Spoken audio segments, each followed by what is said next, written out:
Bismillahirrahmanirrahim. Assalamualaikum warahmatullahi taala wabarakatuh. Terlebih dahulu saya ucapkan selamat datang dan juga terima kasih kepada Yang Berhormat Puan Pengarah, yang dihormati Ketua Bahagian, Ketua Program dan juga sahabat saya semua yang berada di dalam library yang tersegah indah ni. Memang satu tempat yang kata wow, dan saya dapati ramai rupanya nak tahu bila kita raya. Mana kita baru puasa seminggu, tak tahu bila kita raya. Jadi sebelum saya teruskan dengan saya punya perkongsian, sebenarnya perkongsian baru seminggu puasa bila hari raya. Jadi saya nak tanya, tuan-tuan dan puan-puan tahu tak bila kita raya? Apa cik ni? 1 Syawal. 1 Syawal kita raya. Itu jawapan yang paling tepat. Tahniah cik ni, 1 Syawal sebenarnya kita raya. Betul kan? 1 Syawal. Ada ke kita raya 2 Syawal? Tak kan? Okey.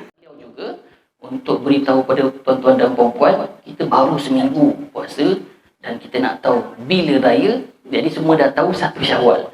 Jadi macam mana kita nak tahu 1 Syawal tu? Di sini yang ingin saya kongsikan. Okay, next slide. Okay, jadi sebenarnya untuk makluman tuan-tuan dan puan-puan, bagi cerapan-cerapan seperti cerapan hilal, kita ada beberapa jenis cerapan, iaitu rasmi dengan tidak rasmi. Okay, jadi yang rasmi ni jatuhnya pada Ramadan, Syawal dan juga Zulhijjah. Okay. Maknanya pada Ramadan itu penentuan untuk kita menyambut ibadah puasa. Syawal untuk kita sama-sama menyambut kemenangan kita sebagai umat Islam.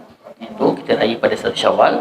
Dan seterusnya pada 10 Zulhijjah untuk kita menentukan tarikh kita nak raya haji. Ya tak? Sebelum kita nak raya haji kan.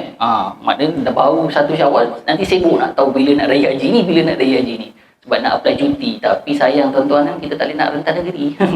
Okey, jadi taklimat sepanjang untuk Ramadan ni dilakukan di pantai Pasir Panjang, okey, Manjung Perak. Okey, siapa pernah sampai kat sana? Alhamdulillah, Puan Pengarah kita pernah sampai. Proses bagaimana ahli-ahli falak daripada Jabatan Mufti Perak dan juga daripada Jabatan Teknikal sendiri, iaitu daripada Jabatan Ukur dan Pemerintahan Malaysia dan juga Institut Tanah Negara, okey, cuba menjejaki anak bulan. Okey, anak bulan ataupun kita kenali sebagai hilal. Okey, next. Okey. Ini adalah analisis data, okey, bagi penetapan awal Ramadan. Okey, kat sini kita tunjuk 3. Okey, 3 tu, satu titik yang paling barat dan satu titik paling timur. Iaitu timur tu dekat Lahad Datu. Dan barat tu adalah di Tanjung Cincin Langkawi. Dan kita sendiri Perak, kita akan lakukan di Pasir Panjang tadilah, Segari. Okey, nanti di dalam slide presentation ni akan ada satu lagi tempat untuk dilakukan cerapan hilal. Okey. Okey, next. Okey, jadi bila kita nak buat cerapan hilal ni, kita perlu tahu beberapa fasa bulan. Kita ada fasa bulan baru, kita ada fasa bulan tua, okey. Kita ada fasa bulan kata anak bulan. Itu yang dinamakan anak bulan. Selepas bila fasa bulan baru tu, iaitu anak bulan tu, selepas bila tuan-tuan dan puan? Selepas bulan tua dia akan masuk ke bulan baru. Ada 2 tu je. New moon dengan old moon. Okey, jadi masa fasa bulan ni, okey, 29. Okey, jadi dia daripada fasa baru, macam sekarang kita tengah fasa baru bulan untuk mendaki ke fasa bulan matang, iaitu pada berapa bulan nanti? Kalau dalam kalender Islam. 14 hingga 15. Terima kasih Puan Ayu. 14 hingga 15, masa tu bulan terang. Okey, masa bulan terang tu kan, macam-macam aktiviti kalau di laut tu boleh buat. Itu dalam astronomi dan falak. Okey, nanti kalau ada masa dan peluang lagi, diberi peluang kami di sini, kami akan kongsi pula untuk benda tu. So, masa fasa-fasa bulan ni, okey, di masa fasa-fasa bulan baru dan fasa bulan tua ni, dia akan berlakulah ijtima'. Okey, ijtima' tu pula nanti berlaku selepas fasa bulan tua tu. Okey, apa yang berlaku masa fasa bulan tua ataupun istimak tu, masa tu bulan tak kelihatan. Maknanya kalau orang kalau ke hospital tu tengah nak menunggu anak lahir lah tu. Ibu kat dalam bilik bedah ataupun bilik bersalin lah tu. Okey, next. Okey, dalam kriteria imkan ru'yah dan kita punya penentuan Ramadan ataupun hilal, okey, dia ada beberapa benda yang perlu kita lihat lah, iaitu ketinggian bulan tu sendiri. Okey, 2 darjah, okey, 2 darjah daripada dan juga jarak lengkung antara bulan dengan matahari, dan seterusnya ketika bulan tu terbenam. Okey, next. Jadi untuk yang ketinggian tu adalah 2 darjah. Jarak lengkung dia pula adalah 3 darjah, dan bulan terbenam mestilah lebih daripada 8 jam. Benda-benda nanti dia akan efek pula pada nanti kita punya penentuan Syawal nanti, tuan-tuan. Okey, mana yang ketinggian tu adalah altitude. Okey, altitude tu daripada mana? Daripada kita punya ufuk. Okey, ufuk tu dapat dilihat kalau kita buat kat tepi pantai, memang kita dapat lihat ufuk tu. Okey, ketinggian ufuk 2 darjah dia mesti tinggi, dan jarak lengkung dia adalah 3 degree. Okey, dan umur bulan tu terbenam. Okey, bila umur tu bulan tu terbenam mestilah lebih daripada 8 jam. Okey. Okey, right, next. Ini adalah hilal Ramadan, bukan bulan baru ni. Ini adalah pada tahun 1439. Iaitu boleh nampak kan? Boleh nampak tak yang kat belakang? Okey, yang ni nampak menggunakan teleskop, tuan-tuan. Teleskop baru boleh nampak macam ni. Kalau secara mata kasar tu dia sepanjang saya buat pun susah jugalah, kecuali saya buat pada 2 hari bulan. 2 hari bulan kalau kita guna mata kasar, kita boleh nampak macam ni. Makna masa tu umur hilal anak bulan tu lebih kurang 52 jam. Kita boleh nampak macam ni kalau guna mata kasar. Sepanjang saya buatlah di KL dan juga di Perak, masa umur hilal dah 52 jam, dia dah masuk hari kedua. Kita boleh nampak secara mata kasar memang macam ni. Tapi itu pun bergantung pada faktor-faktor kita punya kawasan tu. Kalau berawan pun tak nampak. Okay? Dan kadang-kadang tuan-tuan tak perasan pun. Kadang-kadang dia ada kat situ tapi tak perasan. Macam masa umur hilal ni 52 jam, maknanya kena tengok amati betul-betul akan nampak. Okay, nice. Okey, jadi penetapan tarikh awal Ramadan bagi yang baru ni iaitu 1442. Jadi kita buatlah cerapan tu pada 29 Syaban. Okey, bersama dengan 12 April yang lalu lah. Okey, istimak dijangka berlaku pada pukul 10 pagi. 10.30 pagi tu dia dah berlaku. Dia dah berlaku istimak, mana bulan tu fasa bulan gelap. Fasa istimak tu nama dalam bahasa yang mudah kita nak faham, dia dalam fasa bulan gelap. Okey, makna fasa bulan yang gelap tu macam cerita Transformers lah, Dark Side of the Moon. Memang gelap betul lah, tak nampak. Okey. Dan pada petang ni kita buatlah dia punya sesi menjejak bulan. Okey, next. Okey, ini adalah data ru'yah tersebut. Okey, kalau kita tengok kat sini bagi Pasir Panjang, okey, waktu matahari itu terbenam 19.25 iaitu 17.25. Okey, hilal terbenam ataupun bulan tu terbenam adalah 7.41. Dia macam ni, tuan-tuan. Matahari tu terbenam, lepas tu bulan tu pun terbenam. Sebab apa dia terbenam? Sebab dia beredar dalam dia punya orbit sendiri. Okey, jadi bila dia terbenam, okey, matahari terbenam dan dia pun terbenam. Okey, jadi masa yang tadi saya cakap, masa dia terbenam tu, dia kena umur hilal tu lebih daripada 8 jam. Okey, lepas tu kita tengok pula tinggi hilal tu, kalau dalam data ru'yah adalah 3 degree, iaitu 3 darjah. Okey. Dan dia punya jarak lengkung 4 darjah.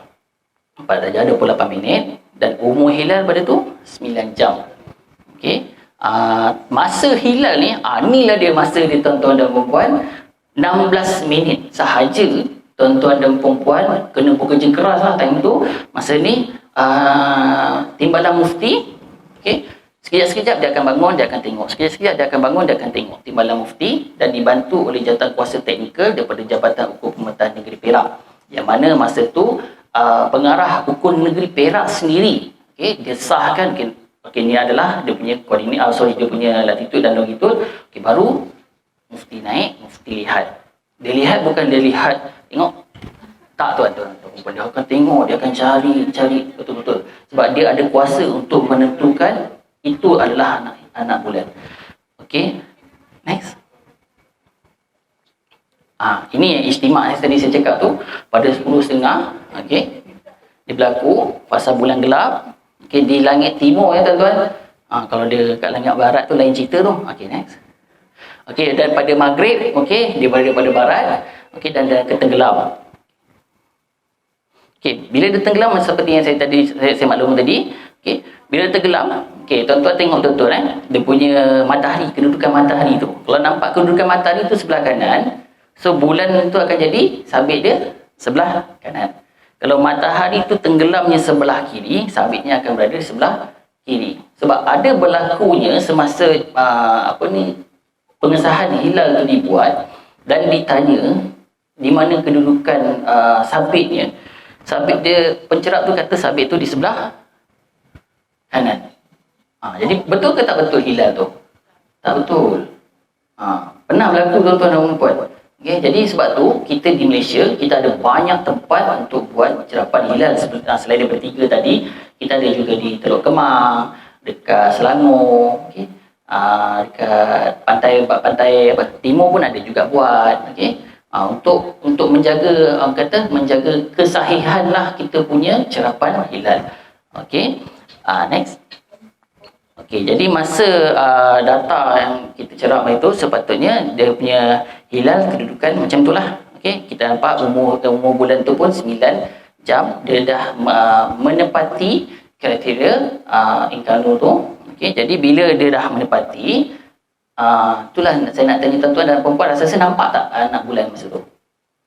Tak nampak tuan-tuan, sebabnya masa tu dan saya percayalah siapa yang pernah ikuti kami buat gerhana matahari di dalam Inston pun, dia sebenarnya kan kalau dia nak bagi kita nampak, kita akan nampak. Masa tu puan kita ingat dalam sejam je puan, kita tengok gerhana tu sejam je, lepas tu dia tutup habis dan hujan. Sumpah juga masa ni semasa cerapan hilal tu, sebab tu dipanggil cerapan rasmi, jadi tak boleh ada gangguan daripada agensi lain ataupun orang-orang awam. Sebabnya memang dia kena duduk dekat situ sekejap-sekejap dia naik tengok. Sebabnya dia perlukan sangat masa tu tadi 16 minit. Itu 16 minit kira boleh lah. Ada pernah saya buat 3 minit saja. 3 minit saja kita nak tengok hilal tu. Rasa boleh sempat tak kejar dengan kita nak setting lagi alat tu. Okey, next.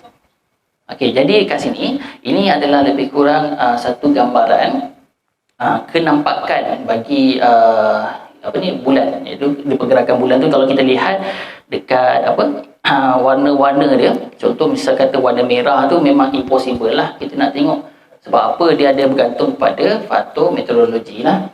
Okey, lepas tu macam dan juga faktor perjalanan bulan tu sendiri.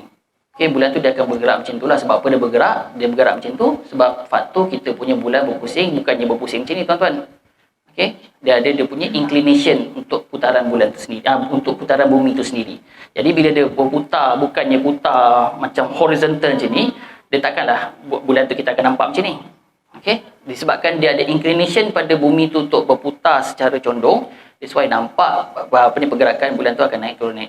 Jadi pada tarikh yang yang baru ni sepatutnya kita akan nampak, tapi disebabkan faktor meteorologi yang lain, jadi tak dapatlah kita lihat anak bulan tersebut. Okey, berdasarkan data ru'yah pada 29 Syakban 1442 bersama dengan 12 April tu, jadi dia telah memenuhi Incarno ru'yah oleh yang demikian. Jadi pada 13 April itu kita pun berpuasa. Jatuhlah 13 April tu sama dengan 1 Ramadan. Jadi kita dah boleh kira siap-siap, betul tak? 1 Ramadan jatuh pada 13. Jadi bila kita dah kira cukup-cukup sampai 29 Ramadan tu jatuh, 29 Ramadan tu tuan-tuan dah kena pergi buat cerapan hilal untuk Syawal. Kalau kita dah kira ikut kalender Islam jatuhnya kita tengok kita punya cerapan hilal untuk Syawal next. Ini sedikit pengungsian lah, nanti saya akan cerita yang untuk Syawal tu. Ni semasa cerapan hilal tersebut, kami bersama dengan Timbalan Mufti Negeri Perak sendiri. Okey, itu bersama dengan Timbalan Mufti Negeri Perak. Okay. Sedikit perkongsian tuan-tuan. Ni mentor saya sendirilah bersama dia. Memang sebenarnya saya pun baru tahu mentor saya ni dengan Timbalan Mufti Negeri Perak rupanya mentor ni Timbalan Mufti panggil Abang Man je. Rupanya mentor kita ni hebat punya orang dia. Okey, boleh Timbalan Mufti boleh panggil ni Datuk Mufti ni panggil Abang Man. Macam tu je. Rupanya dia punya rapat recognition. Jadi kita sebenarnya beruntung ada Cik Maru Zaman di install ni. Okey, next. Okey. Lagi. Okey, ini taklimat yang macam seperti mana saya nak cerita tadi, berapa orang hilal tu semua dilakukan dekat dalam surau kat atas tu saja.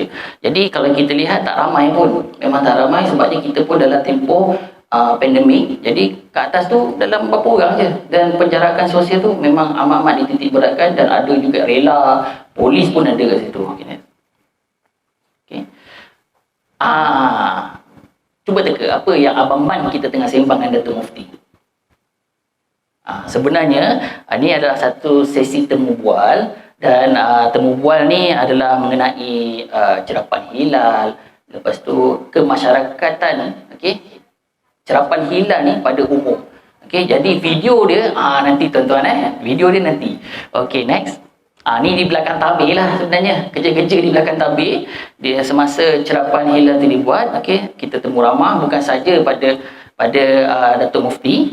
Okey, ada juga ceramah kita temu bual pada orang lama tuan-tuan. Ini daripada Jabatan Hukum Negeri Perak. Orang lama ni memang setiap kali hilal daripada dia mula kerja sampai ke sekarang, dia adalah antara insan yang bertanggungjawab untuk cerapan hilal. Dan semasa beliau bertugas adalah 2-3 kali juga dia dapat. Maknanya yang tadi 1439 adalah antara orang yang bertanggungjawab pusingkan yang tombol tu kan tuan-tuan. Hari tu masuk JSDD kan. Pusingkan tombol tu. Okey, lepas tu dia yang pusing set. Okey dah. Mufti naik tengok.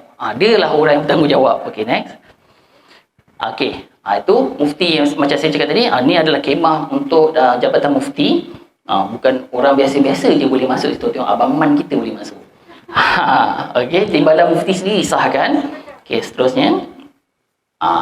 Macam saya cakap tadi, kita ada juga daripada Pengarah Hukum Negeri Perak pun turut sama. Okey, sebenarnya dia adalah salah seorang jawatankuasa falak untuk Negeri Perak. Okey, Pengarah Negeri akan jadi salah seorang jawatankuasa falak bagi negeri. Okey, jadi dia juga turut ada di Padang. Okey, alright, next. Tuan-tuan rasa-rasa apa yang berlaku sebenarnya ni? Sebenarnya Timbalan Mufti sendiri, tapi bukan dia dial lah. Okey, Datuk Mufti akan telefon kepada pejabat penyimpan moho besar raja-raja.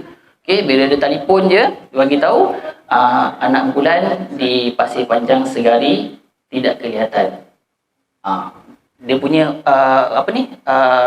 maklumat ataupun berita yang dikabarkan tu macam tu saja. Tapi tuan-tuan bayangkan, okey, nanti ada masa nanti tuan-tuan boleh tengok video tu nanti. Dekat depan ni, okey, macam ni lah, ramai macam ni, tapi lagi ramai lah macam ni, tapi dalam jarak yang apa orang kata sepatutnya lah, ramai lagi. Tapi Datuk Mufti bagi tahu anak bulan tidak kelihatan. Wah, besok tak puasa ni.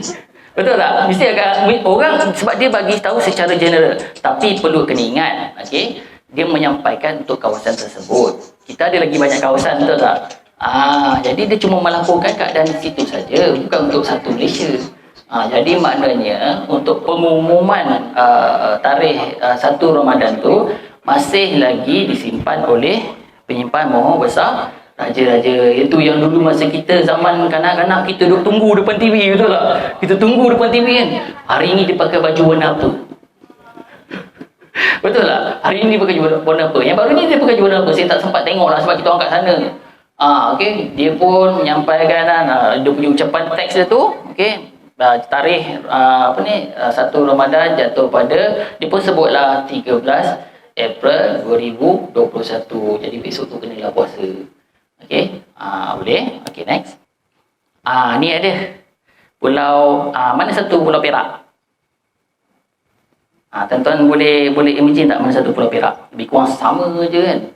Okey, yang di sebelah, kalau saya ni makna di sebelah kiri tuan-tuan, tu adalah Pulau Langkawi. So jadi di sebelah kanan tu adalah Pulau Perak. Pulau Perak ni kecil je tuan-tuan dan puan. Sebenarnya Jabatan Hukum dan Pemerintah Malaysia juga memainkan peranan yang penting untuk menjaga kedaulatan sempadan negara untuk memastikan pulau ni adalah Malaysia. Kalau tengok dalam Google, kita daripada situ nak ke Indonesia dah tak jauh lah. Kalau kita tengok dalam Google lah, maknanya image kita tengok macam tak jauh, tapi sebenarnya jauh lah kalau secara realiti dia. Okay, jadi ada juga aktiviti yang dijalankan dekat atas pulau ni, sebab kita tak nak berlaku sekali lagi seperti mana di Pulau Batu Putih ya. Aktiviti apa tuan-tuan dan puan rasa-rasa dilakukan di atas pulau ni? Latihan ketenteraan. Yang saya dapat tahu dalam projek Magic, okay, dekat atas pulau ni diorang buat cerapan stesen GPS dekat atas ni. Untuk ada satu aktiviti daripada negara kita, iaitu negara Malaysia. Macam dekat Pulau Batu Putih tu memang kita tak ada buat apa-apa pun tuan-tuan sebenarnya. Dan juga ada satu lagi pulau yang dekat dengan Batu Putih tu. Okay, jadi ini antara tanggungjawab dan juga peranan di Jabatan Hukum, iaitu mereka perlu di bahagian seksyen jurisi. Okay, jurisi kalau sini juridik kan, dia orang kena pergi ke pulau-pulau yang ada di seluruh Malaysia untuk buat aktiviti. Okay, untuk buat aktiviti supaya kedaulatan negara terjamin. Jadi bila dah adanya kat sini, ini dah akan jadi titik paling barat. Tadi paling barat dekat Langkawi kan. Ni dah jadi dekat sini. Okay, next. Kita dah masuk dah ni, climax. Dia selalunya kan, dia nak sampai ke climax kan. Jauh kan. Uish, bila sampai? Ni sampai climax, nanti dia nak ending sekejap lah. Jadi bila hari raya tadi saya dah tanya 1 Syawal. Okey, macam mana tu? Okey. Okey, ini adalah data ru'yah bagi 29 Ramadan. Okey, yang mana bagi penentuan untuk hitungnya Syawal lah. Okey, rasa-rasanya okey, hari ini 29 Ramadan, besok tu 1 Syawal ataupun 30 Ramadan. Ini soalan untuk tuan-tuan dan puan, rasa-rasa. Cik Mi, macam mana Mi, Cik Mi? 30 Ramadan. Okey, Cik Mi cakap 30 Ramadan. Ada tak lain? Ke memang percayalah Cik Mi 30 Ramadan kita ikut. Kita ikut. Ini pentingnya, okey, kenapa kenanya kita buat cerapan hilal. Okey, seperti mana yang dikata oleh Cik Mi tadi, besoknya jatuh 30 Ramadan. Sebab apa? Okey, next. Okey, next. Okey, sekali lagi. Okey, pada 29 Ramadan, okey, koordinat untuk dekat Pasir Panjang tu, okey. Okey, istimak berlaku pada pukul 3 pagi. Tadi pukul 10 pagi. Ni 3 pagi. Umur hilal pula 7 jam. Okey, perkiraan umur hilal pula 7 jam. Matahari terbenam pukul 7.23. Okey. Hilal terbenam pukul 7.06. Rasa-rasa siapa yang terbenam dulu? Hilal terbenam dulu. Jadi kita tak nampak dia. Jadi syarat untuk tengok hilal, kena matahari terbenam dahulu, baru kita boleh nampak dia. Kalau dia dah terbenam, kita tak nampak dah. Pernah ada nampak bayangan tak tuan-tuan dan puan? Maknanya, katakan ni adalah matahari, ni adalah bulan. Bulan jatuh dulu, jadi macam mana dia nak menyinari untuk crescent moon tu, itu sabit bulan tu. Sebab dia dah di bawah ufuk pandangan mata kita. Sebab dia dah di bawah ufuk pandangan mata kita. Okey, next. Tu adalah garisan ufuk. Okey. Tu dia. Dia kejar. Nampak tak? Jadinya kita tak nampak dah hilal tu. Dan kena pula umur dia tu 7 jam. Okey. Alright, next. Hilal terbenam dulu daripada matahari. Yang seperti mana saya cakap tadi. Okey. Bila dia terbenam, matahari pun terbenam, dia pun kat bawah lagi. Tapi kalau ini secara perkiraan lah di kaca minda saya, kalau misalnya kata istimak bulan ni berlaku pada pukul 10 pagi, confirm Cik Mi kita kena raya pada esok harinya tu Cik Mi. Tapi disebabkan perkiraan ni, okey, jadi besok tu jatuhnya 30 Ramadan. Kenapa tak buat pada 30 Ramadannya cerapan hilal ni, betul tak? Betul tak? Kenapa kita dah kira 30 Ramadan jatuh pada hari sekian-sekian. Kenapa kita tak buat je cerapan hilal tu pada 30 Ramadannya, confirm besok raya. Sebab apa tuan-tuan dan puan? Sebab apa? Okey. Sebabnya dalam kalender Islam kita pun seperti Cik Mi cakap tadi, kita ada 29 dan juga 30 hari saja dalam kita punya kalender Islam. Okey, jadinya memang kena buat cerapan pada 29. Sekiranya tuan-tuan dan puan, okey, pada cerapan pada 29 Ramadan ni kita cerap dan anak bulan itu kelihatan. Itu kuasa Tuhan, masya-Allah. Anak bulan tu kelihatan. Okey. Tempat lain pun kelihatan. Jadinya besok tu jatuh Syawal ke tak? Jatuh, tuan-tuan. Okay. Jadi bila besok tu jatuhnya 1 Syawal, ni nak bagi tahu di sebalik cerita ni, kena kira balik data rupiah ni, tuan-tuan dan puan. Okay, Jabatan Ukur dan Pembuatan Malaysia, okay, dia akan kira balik. Okay, sebenarnya data rupiah ni dah dikira dah bertahun-tahun yang lepas. Jadi dia kena kira balik. Bila dia dah kira, okay, nanti kita ada cerapan yang tidak rasmi tadi saya cakap kan. Masa cerapan tidak rasmi tu, dia akan semak balik data tu. Itu gunanya sebenarnya kenapa cerapan rasmi dibuat dan cerapan tidak rasmi dibuat. Jadi bila cerapan tidak rasmi itu dibuat untuk kaji balik data-data cerapan. Tapi yang bagusnya di Malaysia yang saya nampak, terutama sekali di Perak, okay, Jabatan Dr. Mufti akan tanda tangan, satu orang menyatakan adalah dekat dalam kepulauan dia. Lepas tu pengarah hukum negeri pun akan tanda tangan. Lepas dia tanda tangan tadi baru buat pengumuman. Itu yang bagusnya. Okey. Okey, macam saya cakap tadi, walau bagaimanapun keputusan rasmi ini tertaluk kepada majlis-majlis penyimpan mohon raja-raja besar. Bila kita punya tarikh Syawal, macam saya cakap tadi, kalau ikutkan besok tu 30 Ramadan. Tapi kalau dah saya kata nampak tu malam tu memang kelang kabut lah, pasang langsir kan, ketupat tak masak lagi. Kuih raya dah order tapi tak dapat lagi. Mungkin kan, mungkin kan. Apa dak sisa coklat, sempat promosi. Okey. Alright, next. Okey tuan-tuan dan puan-puan, okey, video tu nanti tuan-tuan boleh tengoklah dekat dalam kita punya YouTube ya kan. Saya boleh buat kod ni tuan-tuan sekalian, tuan-tuan type je aku budak sendiri kan. Cari kat dalam tu ada banyak informasi mengenai buku dan juga akan datang, tapi make sure tuan-tuan klik notification, sebab nanti masuknya video pasal Ramadan ni, ada juga video pasal Syaban, tuan-tuan akan diberi notifikasi benda tu dah masuk dan boleh tengok sekitar apa yang berlaku semasa cerapan hilal, okey, apa yang berlaku semasa Ramadan dikejar, kenapa ditunggu-tunggu. Okey, lepas kita dah masuk Ramadan, kita masih bila nak raya kan. Tu raya pun nanti akan ada juga tuan-tuan. Okey kan. Tu tadi saya cakap climax kita dah sampai, ending dia sekejap tu. Sekian, terima kasih. Sedikit perkongsian saya yang disediakan oleh mentor saya sendiri. Sekali lagi salam kemaafan daripada mentor saya dan juga saya sendiri sebagai menti beliau. Sekiranya ada sebarang kekurangan sepanjang perkongsian kami bulan Ramadan ni, maaf tu dipinta untuk tuan-tuan dan puan. Sekiranya tak sampai, nanti saya rasa insyaAllah sampai apa yang nak disampaikan tadi tu. Sekiranya ada penambahbaikan yang tuan-tuan dan puan nak bagi tahu, kami amat terbuka dan kami sangat buka pintu dan ruang untuk teguran-teguran yang membina.